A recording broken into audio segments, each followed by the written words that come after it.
1872 में वायलेंस हुआ था, कम्युनल वायलेंस हुआ था। उसके बाद जे.एंड.के पुलिस का फॉर्मेशन एक तरह से हुआ था। कश्मीर के अनफॉर्चुनेटली इतिहास में जब से इस्लाम आया है, except for probably one king, जिनको हम बड़े अदब से बडशाह कहते हैं, और बडशाह मतलब बड़ा शाह, बड़ा राजा, Zainulabdin, it has been a history of persecution against Hindus. उसमें फिर चाहे अफ़गान्स आए, चाहे शाहमीरी डायनेस्टीज़ आई, it has been a history of persecution.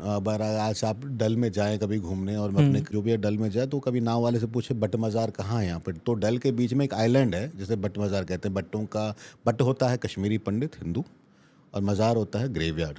तो वो एक आइलैंड ही कहते हैं बना हुआ है कि इतने हिंदू मारे गए कि उनको डल में फेंका गया कि एक ग्रेवयार्ड ही बन गया। तो ये अब भी एग्जिस्ट करता है। हाँ, बिल्कुल एग्जिस्ट करता है। तो उसको बट मज़ार कहते हैं। uh, और इट वाज वेरी कॉमन।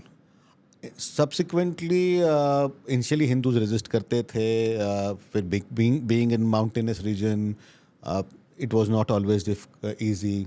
फिर गुरु तेग बहादुर जी की शहीदी हुई हिंदू कश्मीरी पंडितों को लेकर।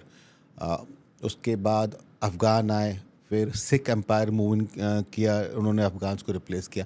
1872 के आसपास क्या हुआ, by that time Dogras had taken over the state of Jammu and Kashmir from Britishers और from the Sikh empire, and जो ट्रीटी हुई अमृतसर की, और उसके बाद भी रॉयट्स चलते रहे। तो I think that point of time Dogras realize that they need a professional force to contain, क्योंकि अब वो रूलर थे and they were equally responsible for all the subjects, and that is how the creation of Jammu and Kashmir police